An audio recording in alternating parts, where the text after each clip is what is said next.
Muy buenas tardes, ¿me escuchan? Muy buenas tardes y bienvenidos a este diálogo sin corbata. Yo, por supuesto, también participaré. Soy Juan Carlos López de CNN Español. Gracias por acompañarnos en este evento Diálogo sin corbata con el presidente José Mujica de la República Oriental del Uruguay. También está Jorge Familiar, vicepresidente del Banco Mundial para América Latina y el Caribe. Este evento está siendo transmitido en vivo por bancomundial.org, es en vivo.bancomundial.org, por el país de España, en elpaís.com y también por infobae.com y americaeconomia.com. Vamos a tener una intervención inicial del señor presidente, también de Jorge, algo para destacar. La primera vez en 30 años que alguien de América Latina está a cargo de la división de América Latina, de eso vamos a estar hablando más adelante.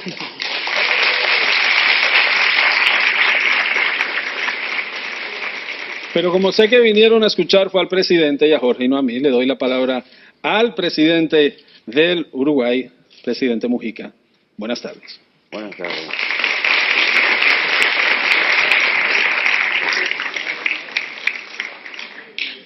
Bueno, muchas gracias por el afecto. Nuestro país, ubicado en una esquina importante del Río de la Plata y del Atlántico, importante porque pasan muchas cosas, muchos barcos. En realidad vivimos en la costa de un estuario que llamamos río. Somos un país frontera, marca, disputa de los viejos imperios, tal vez por razones geográficas. Y la historia quiso que fuéramos un país independiente para que no fuéramos parte de ninguno de los dos vecinos y para que, además, no toda la costa del Atlántico Sur estuviera en manos de dos países. Durante un tiempo nos llamaron la Suiza de América porque menudeaba los golpes de Estado y esas cosas. Fuimos un país de muchas reformas, muy audaces, con una audacia que nos dieron probablemente la presencia de muchos inmigrantes. Se le da importancia al conocimiento y a la cultura.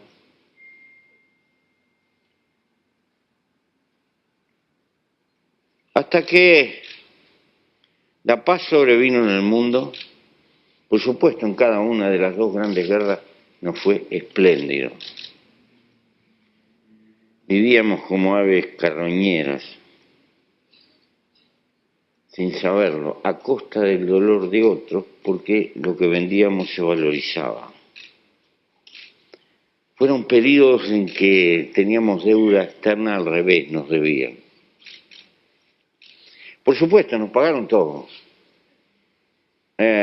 Nos pusimos nacionalistas, nacionalizamos todo, un montón de fierros viejos que estaban para tirar, que quedaron como clavo para cubrir las cuentas y obviamente cargamos con el déficit.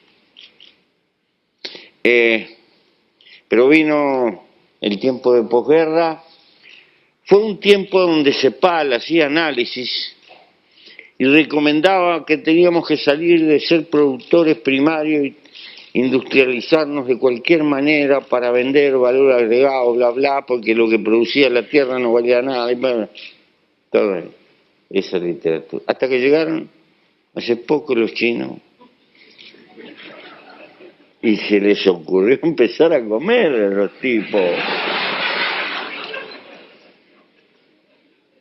Y con semejante felonía empezaron a desestabilizar los precios y vivimos un tiempo bastante bueno de recuperación. Son los últimos 10 años Después de haber tenido una espléndida aventura financiera que casi fundimos al país, quedamos con un endeudamiento de 100% del PBI. Lo cierto está que en estos últimos 10 años, después de haber tenido 30 o 40 años donde experimentamos todas las fórmulas, aprendimos mucho de economía, no lo que se debía hacer, pero sí lo que no se debía hacer. Inflación galopante, déficit fiscal abundante, maquillajes, dos monedas, todo eso. Pero nunca debate. Pero estos últimos 10 años, con ese arranque, con la implementación de una revolución tecnológica que nos regalaron los vecinos, que por el precio de la tierra, que por las condiciones, vinieron a hacer agricultura al Uruguay, e hicieron una revolución tan importante como el viejo arao de volcador, el viejo arao egipcio, lo que acá se llamaba la labranza cero y allá se llamó la siembra directa, se masificó rápidamente, no porque nos dieran cursos tecnológicos, sino porque los mirábamos del otro lado del alambrado y copiamos rápido, porque era negocio. Al principio, el primer año, los criticamos que estaban locos y después dijimos que los locos éramos nosotros. Hemos tenido un crecimiento de 5,5% en términos promedio. Se pronostica que vamos a tener un crecimiento del 4 y pico por ciento o del 4, en un momento que todos los índices indican de que hay un cierto congelamiento, pero la demanda interna es fuerte. ¿Por qué es fuerte? Porque tenemos muchos hijos, no, todo eso. No. Es fuerte porque consumimos mucho. Y consumimos mucho en una época donde el consumo es parte de la cultura. Pelearse todo lo necesario porque es natural. Y después participar el Estado y tomar una decisión en general en la mayor parte de los rubros.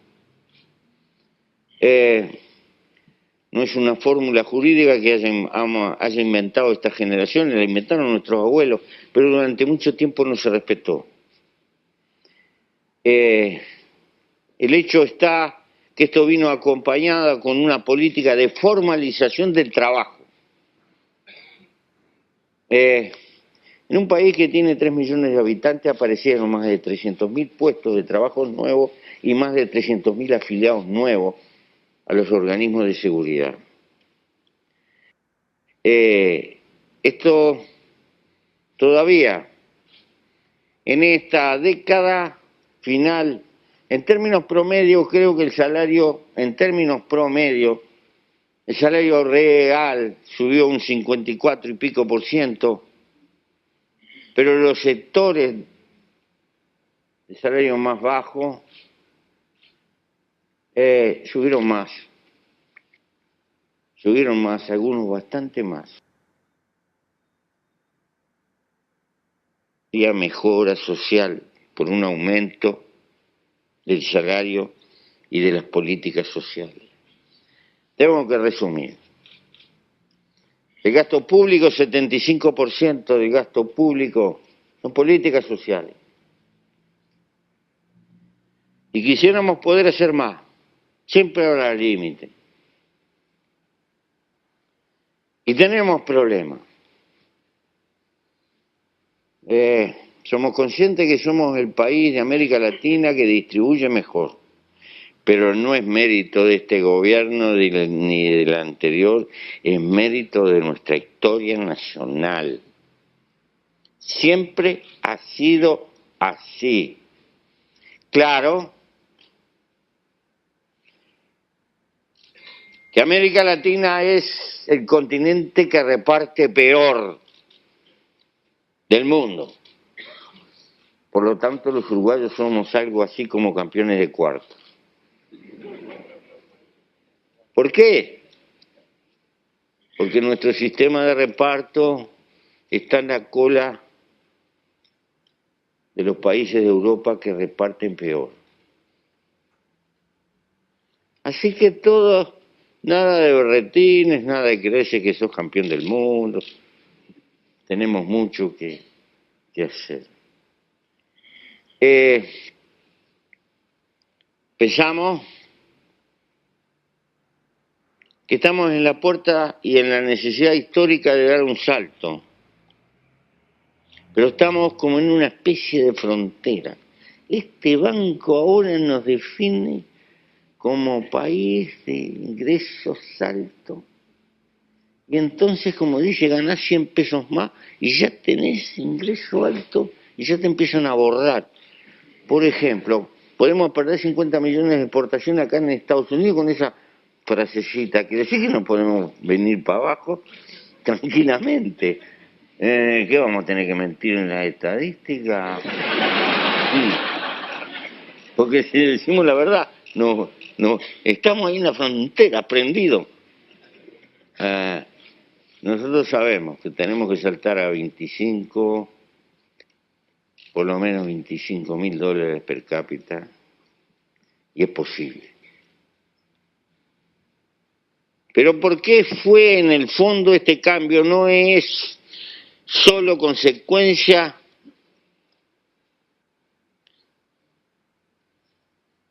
del viento de cola, de los mejores precios. Eso ayudó, sobre todo en el arranque. Lo que más ayudó es un ajuste que propiciara la inversión. Favorecimos a la inversión. Favorecimos a la inversión porque era el punto débil de la historia de los últimos 50 años de la economía uruguaya. Invertíamos muy poco. A veces andábamos empatando con Haití o por ahí. Hemos dado un salto muy importante. 2 caminos. Propiciar la inversión directa extranjera y propiciar las políticas que favorecían al inversor nacional que reinvertía o buscaba invertir. Esto nos costó crítica y nos cuesta crítica. ¿Por qué tanta renuncia fiscal a favor de los que tienen capital? Y los que pegan ese garrotazo son de mi palo. Esto para decir las dificultades que tiene cualquier gobierno. Pero era como decirle a aquel viejo agricultor que si se consumía toda la semilla, después en primavera no tenía para plantar. Entonces, primero hay que guardar la semilla que hay que plantar en primavera. Y la inversión es la semilla del trabajo de mañana. Que hay gente que se favorece, y sí, naturalmente. Nos sacamos el otro esquema, que la inversión directa extranjera venía a llevárselas, claro. Yo no conozco a nadie que venga a invertir a trabajar gratis. No son las carmelitas descalzas que vienen a trabajar, son empresarios. Y vienen a llevársela de ellos. Ahora, nosotros tenemos que ver la movilización salarial y cuánto valor queda en el circuito de la economía. Y no cometer el error del perro del hortelano, que por no dejar comer no comen tampoco. Ahora entramos en otro circuito, nos vamos a poner más finoli. Porque al principio, como teníamos una desocupación de 16, 17 declarados y más, y ahora tenemos una desocupación de 6,5, ahora nos empezamos a poner un poco más delicados, a elegir un poco más. Estamos en eso. Pero tenemos límite. El mayor límite lo tenemos acá. Nos falta técnico. De todo. De pronto vamos a ser un país minero, o si se quiere en parte, pero para tener geólogos en el Uruguay, buscarlos con candil. No hay a mano. Nos faltan ingenieros, nos falta gente calificada. Nos faltan mecánicos que entiendan la electrónica moderna en el interior del país, y entonces un paisano con una máquina que se le rompió la tiene que meter en un camión y llevarla a 100 kilómetros para hacer una pavada, pero no hay tipo. Esas dificultades laborales. Tenemos problemas de infraestructura en pila, porque antes no pasaba nadie por los caminos y ahora está lleno de caminos y se rompe todo. Y venimos corriendo atrás, tenemos que hacer un esfuerzo gigantesco en infraestructura, aprovechar los ríos que hace mucho tiempo los abandonamos, y tenemos un ferrocarril que para pagarnos las cuentas la gloriosa Gran Bretaña nos entregó un día y nosotros creímos que habíamos nacionalizado el clavo. Y hemos cargado con un déficit atroz durante décadas. Y ahora lo tenemos que reconstruir y lo vamos a reconstruir. Porque lo necesitamos como el pan. Teníamos retraso en energía, cada sequía importante nos cuesta $1.000 millones, más o menos, porque tenemos que comprar precio al mercado spot y, bueno, hemos hecho una inversión muy grande en energía, tal vez entre lo que hizo el Estado y el sector privado puede andar por $7.000 millones, energía eólica, regasificadora, porque apostamos a un país que va a seguir creciendo. Pero tenemos que arreglar, en fin, varias cosas. Pienso que ese es el panorama. La otra limitante es de carácter social. Somos un país de veteranos.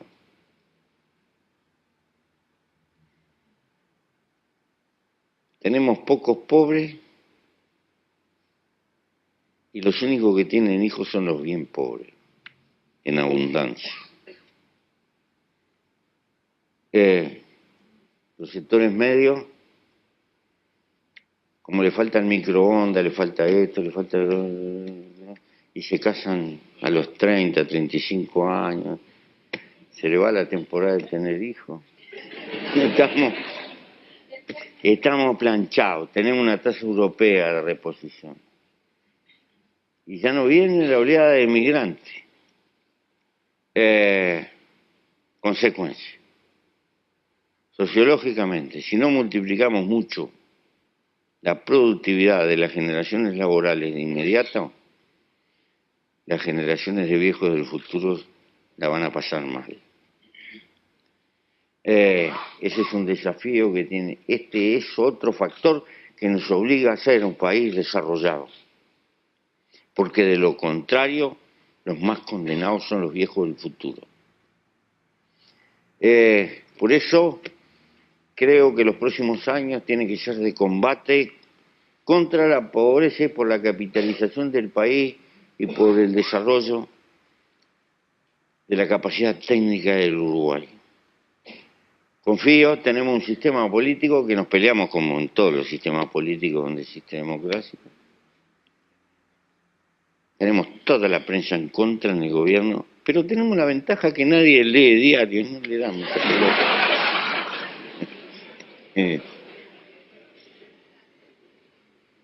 Las encuestas son relativas porque este señor no sería presidente si las encuestas estuvieran bien, si los diarios todo. Así que se puede. Entonces,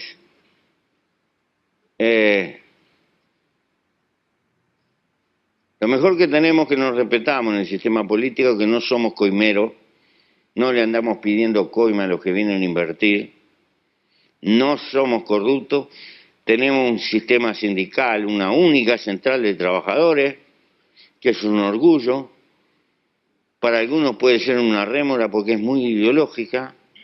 Para nosotros tenemos la ventaja que están todas las corrientes ideológicas que se pueden imaginar que existen en el mundo y algunas más. Y sin embargo es una central única de trabajadores. ¿Y esto qué nos garantiza? Que tampoco existe corrupción a nivel de los dirigentes sindicales. Y como no existe corrupción masificada en el sistema político, Sobrellevamos nuestros defectos, pero no son poca cosa y hace un país que sea habitable, que es vivible, que el presidente anda por la calle. That the president is out in the streets, he can go into any kind of restaurant. No le dicen disparate, aunque capaz que tienen ganas por dentro, pero se las banca. Somos de buenos modales. Y eso no es poca cosa en el mundo de hoy. Después existen otros factores, pero bueno, saltarán en la medida que charlemos. Creo que como introducción alcanza y sobra.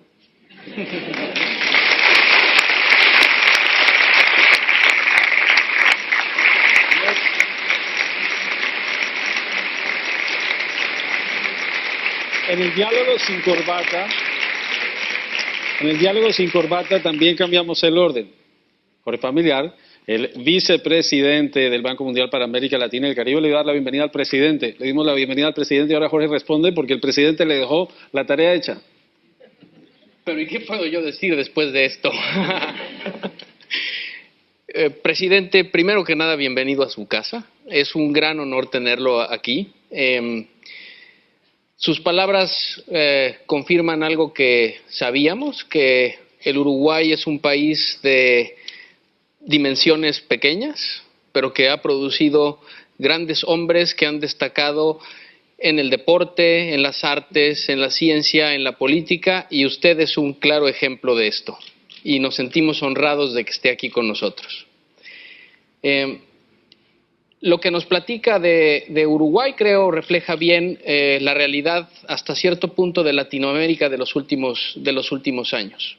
Hemos visto años muy buenos en Latinoamérica, años de crecimiento importante, que están impulsados tal vez por condiciones externas muy positivas, bajas tasas de interés, demanda importante de países emergentes que estaban creciendo a tasas muy fuertes.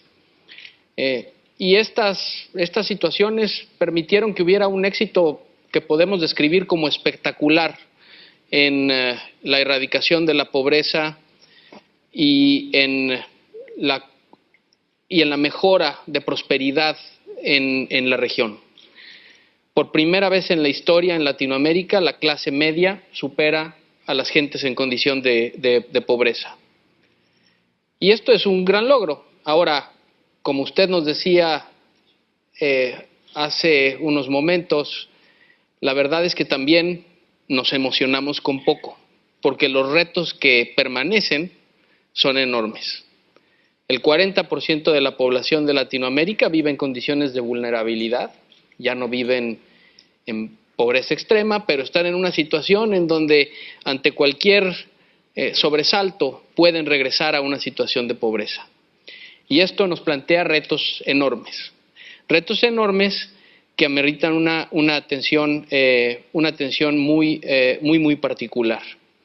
Usted hablaba también de cambios en clasificación de países que, en este caso Uruguay, que pasa a ser un país de alto ingreso.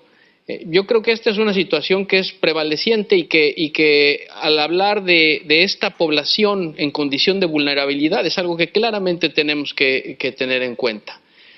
El reto no solo es reconocer los éxitos del pasado, sino asegurar que ante las condiciones un poco más complejas que estamos enfrentando en estos momentos, en donde claramente esperamos un entorno adverso más difícil, mayores tasas de interés, más volatilidad, porque hay dudas sobre lo que va a suceder, sobre cuándo va a venir este golpe, cuando algunos mercados emergentes están creciendo menos de lo que venían creciendo antes. Se tienen que redoblar los esfuerzos para preservar lo que se logró y redoblar los esfuerzos para seguir este camino de progreso. Y los puntos que usted tocó prácticamente coinciden con lo que nosotros consideramos son las prioridades para la región. Tenemos que trabajar en productividad, tenemos que trabajar en infraestructura, es indispensable hacer inversiones en infraestructura, mejorar la logística. Los costos de logística en la región son entre 2 y 4 veces más caros que en los tigres asiáticos y en los países de la OECD. Hay claramente mucho por hacer. Y usted mencionó también la educación. Y ahí en educación podemos verlo desde dos puntos de vista. Ha habido también avances importantísimos. Desde el punto de vista de acceso, tenemos tasas de acceso muy buenas. Sin embargo, ha llegado el momento de hablar de calidad. Y no solo de calidad, sino de una calidad en la educación que tiene valor para el sector laboral. Lo que se enseña en las aulas tiene que servirle a las empresas. Tenemos que trabajar en clima de negocios, tenemos que crear entornos que sean apropiados para la inversión. En fin, tenemos una enorme cantidad de retos. No me atrevería a tratar de explicar estos retos o estas posibles soluciones en el nivel de prácticamente poesía con el que nos lo describió usted. Pero le agradezco muchísimo nuevamente que esté aquí con nosotros y siéntase en su casa. Muchas gracias. Vamos a pasar. Hemos recibido preguntas de medios, hemos recibido preguntas a través de las redes sociales, han planteado ya el escenario. Y quiero comenzar, presidente, con una pregunta que nos hace Laureano Pérez Izquierdo, director de Infobae América, y pregunta: ¿está arrepentido de formar parte del Mercosur y de esta manera de ver limitada su capacidad de negociar tratados de libre comercio con otros países como por ejemplo Estados Unidos? En absoluto. En absoluto. Porque hay una cosa. Los países no se mudan.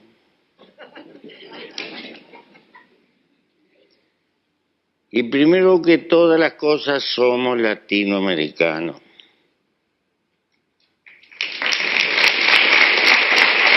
Y tenemos los vecinos que tenemos, que tienen las mismas mataduras nuestras. ¿Salimos con ellos o no salimos? Y yo soy un apasionado luchador por el encuentro de los pueblos latinoamericanos que tienen un eje fundamental en la Amazonia. En el mundo que se viene adelante solos no somos nada. Y acá no hay solo problemas de hacer negocio en el corto plazo. Acá hay un problema fundamental, ser algo en el mundo que va a venir y que yo no voy a vivir. Entonces, desde luego que el Mercosur tiene problemas, pero primero, nosotros como Uruguay, y para los que quieren invertir, le paso el chisme, fuera de toda poesía, tenemos la puerta abierta para entrar en Brasil. Más claro, es más fácil vender adentro de Brasil, trabajando en Uruguay, que trabajando en Estados Unidos para querer venderle a Brasil. ¿Está claro?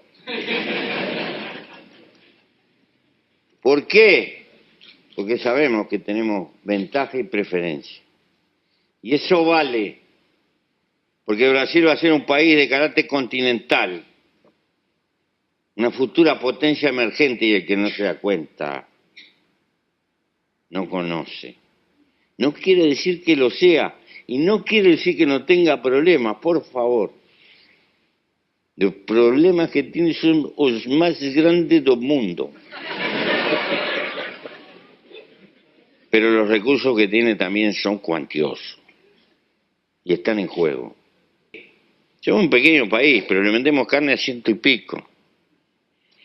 Tratamos de no vender demasiado a uno porque si no, porque seguro en el mundo de hoy se murió en la sopa. Aunque tengas tratados de libre comercio firmados, con México tenemos un tratado de libre comercio. Y si no peleamos renglón a renglón, marchaste. Entonces,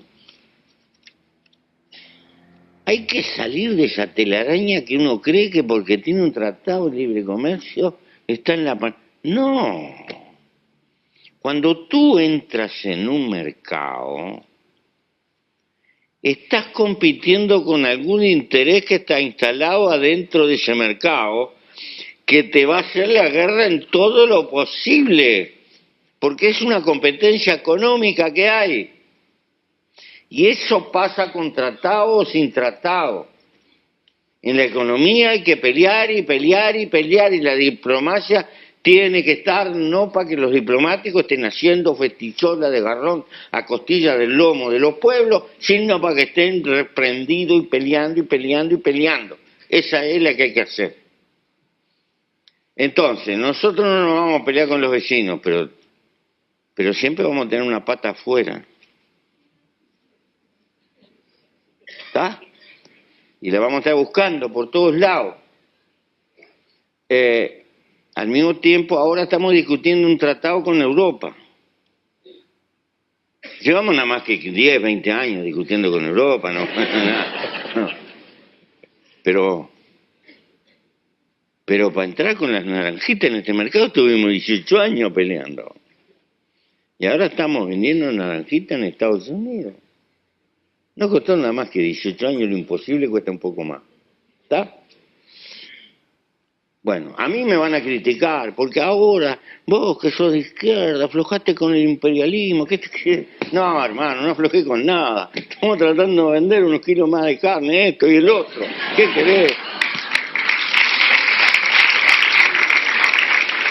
Eso. Porque los muchachos tienen que pagar la luz, tienen que laburar esto y el otro, y la política de principio es que la gente viva mejor. Ese es el gran principio.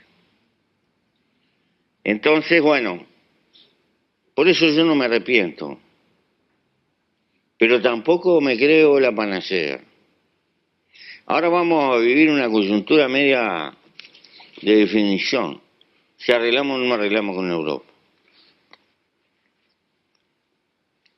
Si ustedes quieren preguntar, pueden acercarse a los micrófonos, se identifican. Mientras surgen quienes quieren formular preguntas al presidente o a Jorge Pero Familiar. acá tengo el ministro de Economía, tengo a Kramerman, tengo el prosecretario de la Prensa, ministro de Cultura. Hay otros tipos que saben más que yo. Pero hay otra pregunta, una que le hace Thomas Sparrow, corresponsal de BBC Mundo, y pregunta, ¿qué aspectos de la política antidroga de Estados Unidos le parece han servido en América Latina? En América Latina, lo que más ha servido de la política de Estados Unidos cuando no se mete.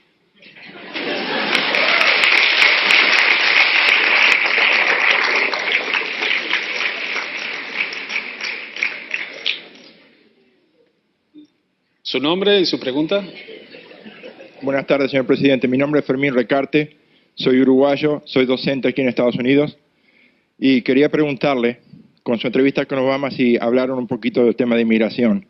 Hay muchos uruguayos que están volviendo a Uruguay fracasados porque están con la situación de no tener documentos en los Estados Unidos. ¿No sería mejor tratar de luchar por esos uruguayos que tengan éxito en los Estados Unidos para que puedan ayudar a sus familias, y ya que los hijos y los nietos de ellos están aquí en los Estados Unidos? Sí, por supuesto. La mejor ventaja es que pudiéramos eliminar la pobreza y la necesidad de los pueblos latinoamericanos y que no tengan que emigrar. Y ese debiera ser, en mi humilde opinión política, el papel que tendría que cumplir Europa, los países desarrollados, y considerar que los pobres de África no son de África, son del mundo. Y los pobres de América no son de América, son del mundo, porque nuestra civilización se está globalizando. Y si creen que a los pobres los van a atajar con alambrado y con leyes de no radicación y esto y el otro y metiéndolos para acá, no, están fritos, porque los pobres son mayoría y los vientres de los pobres vomitan hijos. Entonces la manera de solucionar estos problemas es integrarnos con el mundo y que todo el mundo sea consumidor y crezca y tenga riqueza. Y eso va a ser tranquilidad para los pueblos más desarrollados. Pero bueno, yo soy loco y de repente me paso. Pero a la globalización del capital hay que contestar con la globalización de la humanidad y del derecho a vivir que tienen los que han nacido. Por supuesto que nosotros tenemos que luchar por la situación de los uruguayos, acá y en cualquier parte. Pero no te olvides de lo que cantaba Citarrosa. Hay un camino para allá y otro para acá. Y para estar mal, y hasta despreciado y tratado como sudaca, anda a pasar mal allá con nosotros, que siempre va a haber pan y cebolla, hermano. ¿Van a tener visa los uruguayos? ¿Eh? ¿Van a tener visa los uruguayos entonces para Estados Unidos? Nosotros estamos peleando, esa es una de las cosas que acordamos, de tener visa directa, lo más directa posible. Empezamos los trámites, hay un comité, y bueno, esa es otra, el mundo de las barreras me parece que hay que... Viene a cuento por esta pregunta decirles una forma de pensar, que no lo dije cuando hablamos del Tratado Mercosur.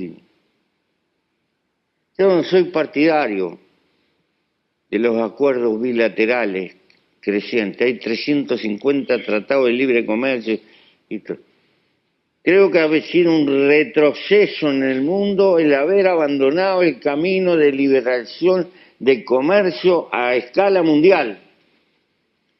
El mundo no hay que construir un bloque contra el otro, menos bloque para atajar a China, porque así no va a ir, pienso. Me parece que hay que luchar por integrar al mundo y por desarrollarlo. Que hay un mercado potencial en los pobres del mundo que no tienen condiciones de consumir. Que hay trabajo a patada en el agua que necesitan miles y miles y miles de familias en el mundo que no tienen acceso al agua. Que hay un mundo para invertir y que la humanidad tiene hoy recursos económicos, gasta $2 millones por minuto en presupuestos militares, $2 millones por minuto. Si lograra acotar en un 50% ese gasto, fíjense en la plata que hay para transformar la pobreza del mundo. Entonces,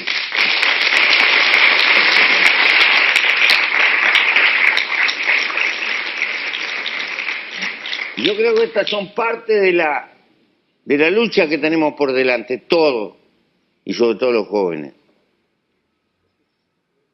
Si los jóvenes no tienen cabeza creadora, espíritu de aventura, y eso estamos fritos. Si no tenemos jóvenes que tengan capacidad de soñar, estamos fritos. Antes de dar paso a la siguiente pregunta, una pregunta para Jorge, familiar, viene del Salvador. Ricardo Bennett pregunta, ¿cómo hacer entender a los malos empresarios que todos debemos pagar los impuestos? Bueno,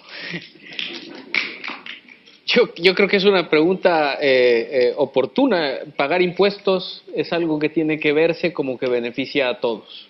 Si las empresas no pagan impuestos, los estados no pueden invertir para generar las condiciones necesarias para que estas empresas puedan tener mejores canales para distribuir sus productos, mejores clientes potenciales, una sociedad que se va desarrollando cada vez más y va incrementando su nivel de ingreso y se convierten en consumidores. Entonces, me parece que por una parte es explicar la importancia del pago de impuestos para beneficio de las propias empresas y por otra parte, bueno, desde luego que también hay que demostrar con un buen manejo de recursos públicos, con transparencia, con buena gobernabilidad, que los impuestos que se pagan se utilizan adecuadamente. Muchas gracias. Volvemos con nuestros asistentes. Por favor, su nombre y la pregunta. Buenas tardes, señor presidente. Mi nombre es Cecilia Valdaracena, represento al equipo de frecuencia abierta en Aspen FM en Punta del Este, Uruguay. Y estaba escuchando lo que decía sobre que no tenemos geólogos, que no tenemos ingenieros. Y me preguntaba, estoy viviendo en esta ciudad hace 4 años y sé lo difícil que es estudiar acá. Y uno a veces, como usted ya sabrá, valora las cosas estando lejos y viéndolo desde otra perspectiva. Valoramos nuestro país chiquito, así como somos. Valora uno más estando lejos. Y me pregunto, no tenemos ingenieros, no tenemos geólogos, no es que no tenemos, pero nos faltan bastantes, hay que meterle bastante a la infraestructura, hay que meterle bastante a los caminos. Me pregunto, tenemos una universidad gratuita, que eso es algo que la gente a veces acá no me cree, hablando profesionalmente o hablando informalmente, la gente le cuesta creer que tenemos una universidad gratuita, al alcance de todos. Y hay tantos chiquilines, como dice usted, que no están estudiando, y hay tantos potenciales geólogos, potenciales ingenieros. ¿Qué pasa con eso? ¿No habría que meterle un poco más también a la descentralización? Hablo desde mi punto de vista, que viví toda la vida en Maldonado. Tenemos potenciales geólogos, potenciales médicos, ingenieros, potenciales de todo un poco, que no tienen el alcance de ir a Montevideo, no tienen un pariente en Montevideo para ir a vivir, y realmente se les trunca una carrera gratis, con excelentes docentes y excelente universidad de la República como tenemos. Piba, te daría un beso.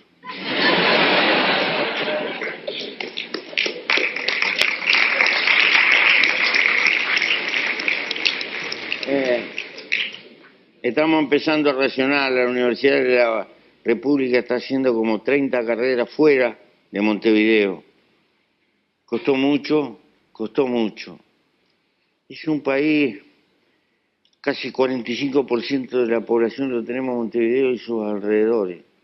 No debe haber país más centralizado. Y naturalmente todo tiene cabeza montevideana. Y al interior le sacamos y tenemos, el país se desarrolla si somos capaces de llevar conocimiento y oportunidad a la gente del interior. Estoy totalmente de acuerdo y es por eso cuando hablemos de enseñanza y de aporte científico y todo lo demás, acá en esta delegación vino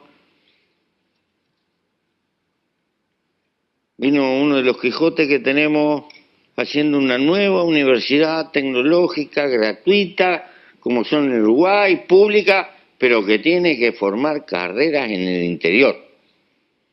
Pero estamos arrancando, nos lleva tiempo, hubiéramos querido otro paso más veloz, no pudimos.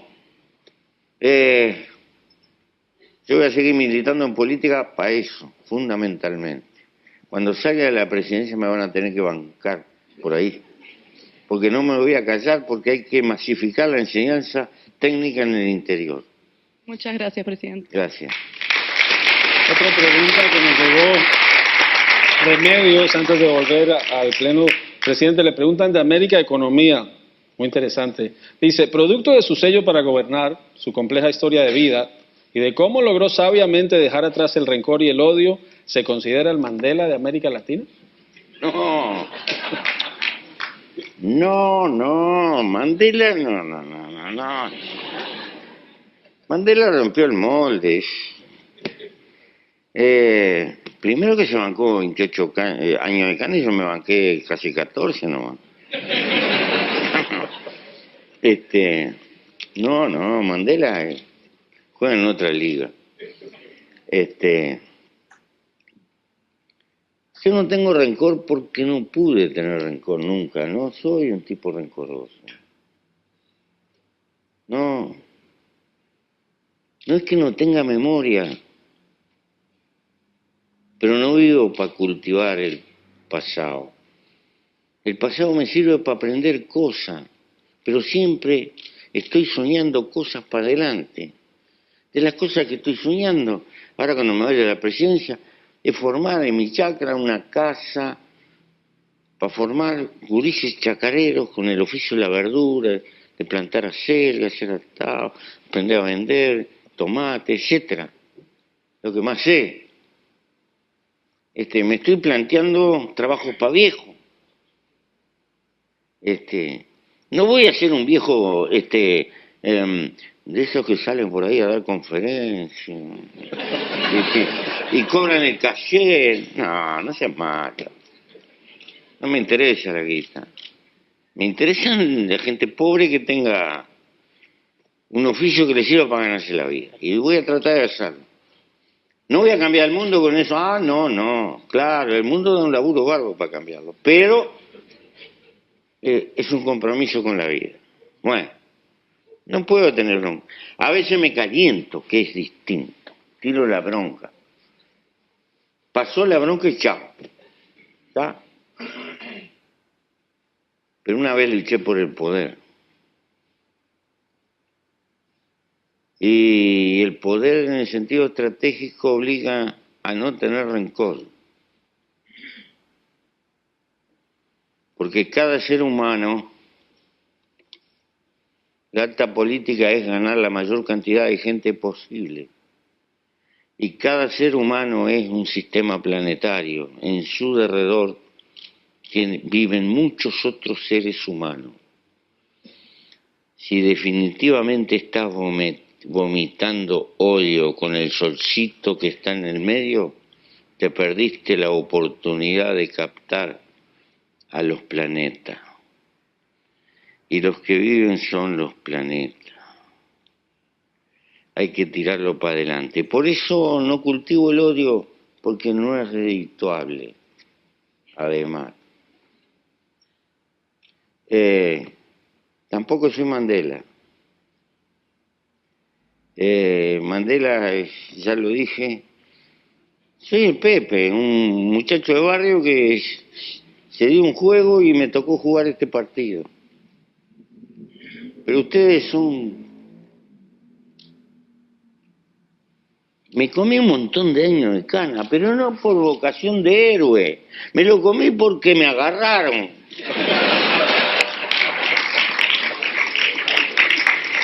Y después hay que desmitificar.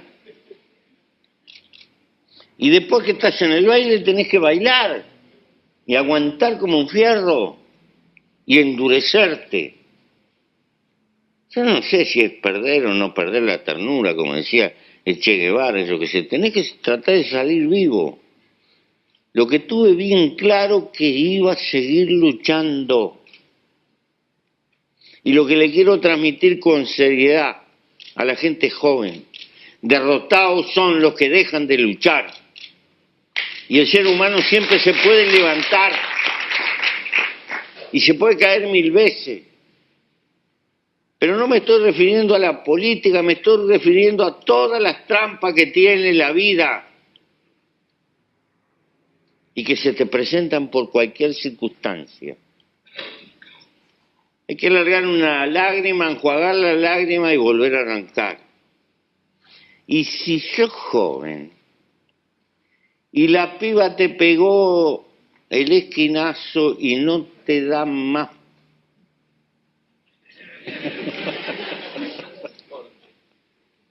da media vuelta y empezá de nuevo.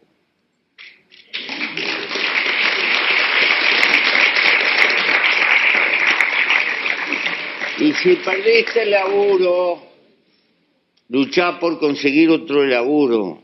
Y lo que perdiste no te pases toda la vida llorando por esto y por lo otro. Arrancá de nuevo.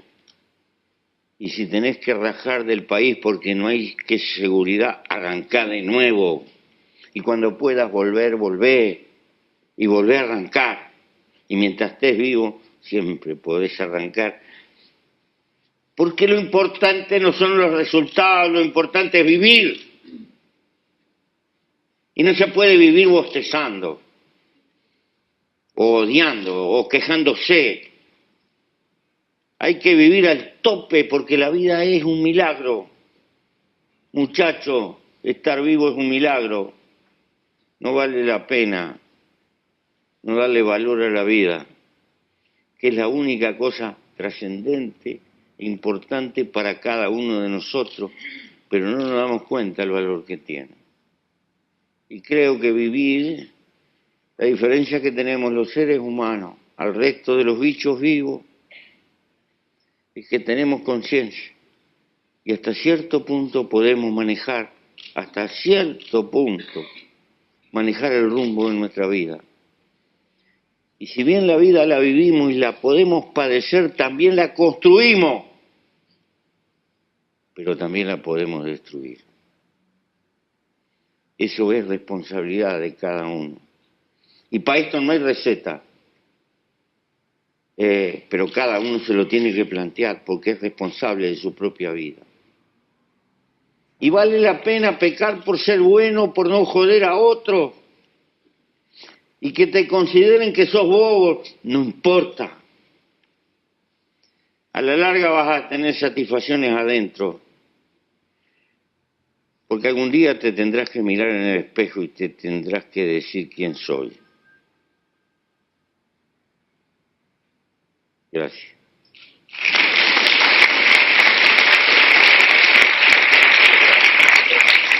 Desafortunadamente se nos acabó el tiempo. No podemos aceptar más preguntas. Muchas gracias a Jorge Familar, vicepresidente para América Latina del Banco. Presidente José Pepe Mujica, muchas gracias por esta conversación. A ustedes por acompañarnos en el diálogo sin corbata. Que tengan una feliz tarde y, por supuesto, ahora el análisis y la cobertura de lo que dijo esta tarde el presidente. Muchas gracias. Muchas gracias.